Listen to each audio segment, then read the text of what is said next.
Come, Holy Spirit, come. সকলকে জয় যিশু। আজ 16ই সেপ্টেম্বর। আজ খ্রিস্টমণ্ডলী খ্রিস্ট শহীদ পোপ কর্নেলিয়াস ও ধর্মপাল সিপ্রিয়ানের স্মরণ দিবস পালন করছে। তৃতীয় শতাব্দীর পোপ কর্নেলিয়াস মাত্র 2 বছর পোপের আসনে আসীন ছিলেন। 251 সাল থেকে 253 সাল পর্যন্ত। খ্রিস্টানদের উপর উৎপীড়নের সময় যারা প্রাণের ভয়ে খ্রিস্ট ধর্ম ত্যাগ করেছিলেন, তিনি তাদের প্রতি বিশেষ মমতা দেখান এবং তারা প্রায়শ্চিত্ত করার পর তিনি মণ্ডলীতে তাদের আবার পুনর্ভুক্ত করেন। তিনি নিজেও যিশু নামের জন্য নির্বাসন দণ্ডে দণ্ডিত হয়ে দুঃখ কষ্টে মারা যান।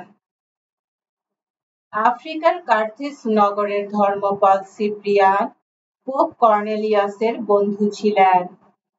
প্রথম জীবনে তিনি ছিলেন উকিল।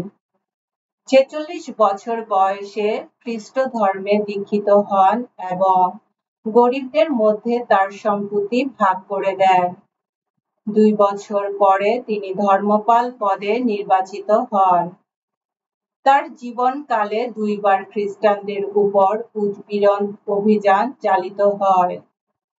তিনি তখন নৈরাশ্যে নিপীড়িত খ্রিস্টানদের বিশেষ যত্ন নিয়ে থাকেন।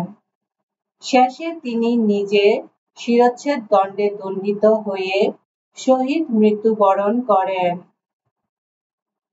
এসো আমরা প্রার্থনা করি।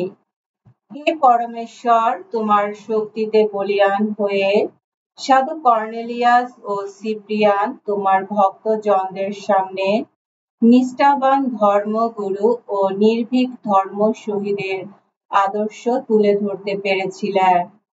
আমাদের মঙ্গল কামনায় তোমার চরণে তারা যে নিত্য প্রার্থনা জানান, তুমি তা শুনে আশীর্বাদ করো।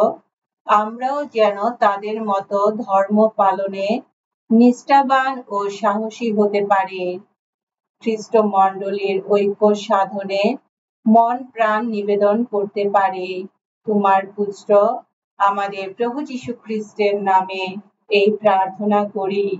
পবিত্র আত্মার সংযোগে তোমার সঙ্গে জীবনময় ও সর্বনিয়ন্তা ঈশ্বররূপে তিনি যুগে যুগে বিরাজমান। আমেন।